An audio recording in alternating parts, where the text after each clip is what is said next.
कार्यक्रम को संबोधित करते हुए मुख्यमंत्री योगी आदित्यनाथ ने चयनात्मक संवेदनशीलता पर सवाल उठाया। उन्होंने कहा कि कुछ लोग गाजा के मुद्दे पर कैंडल मार्च निकालते हैं, लेकिन जब पाकिस्तान और बांग्लादेश में हिंदुओं पर अत्याचार होता है तब उनकी आवाज बंद हो जाती है। मुख्यमंत्री ने कहा कि वहां मरने वाला हिंदू है, दलित है, इसलिए कुछ लोगों को यह मुद्दा दिखाई नहीं देता। उन्होंने समाज से आह्वान किया कि मानवाधिकार और न्याय के मुद्दों पर दोहरा मापदंड नहीं होना चाहिए। हर पीड़ित के साथ समान संवेदना और आवाज उठाना ही सच्चा मानवतावाद है।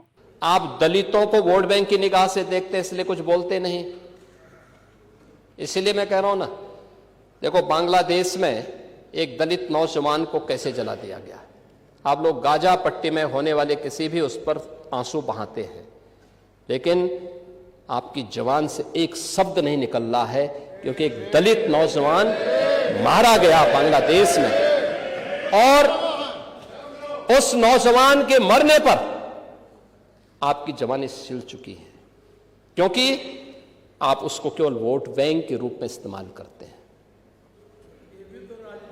ये राजनीति नहीं है पांडे जी, ये राजनीति नहीं है, ये वो सच्चाई है जो आपकी तुष्टीकरण की नीति है, जिसके कारण बांग्लादेश बना है।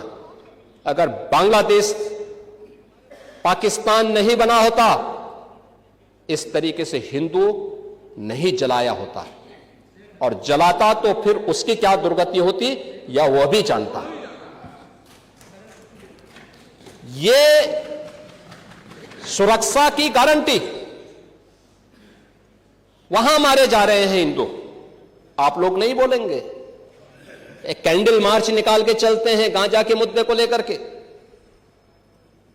लेकिन पाकिस्तान और बांग्लादेश में हिंदू मारा जाता है तो आपके मुंह बंद हो जाते हैं, क्योंकि मरने वाला हिंदू है, दलित है, आप बोलेंगे नहीं।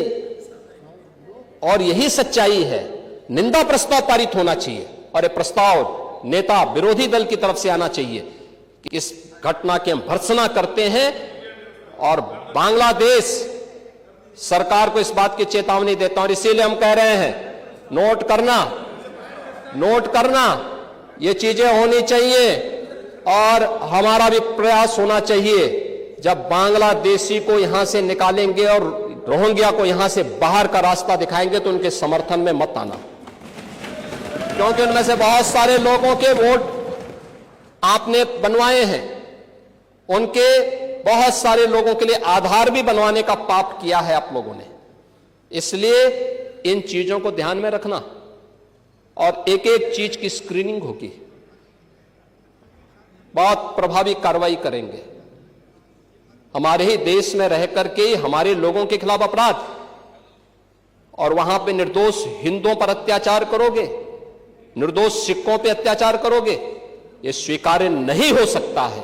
न्यूज़ इंडिया 24 से ब्यूरो रिपोर्ट।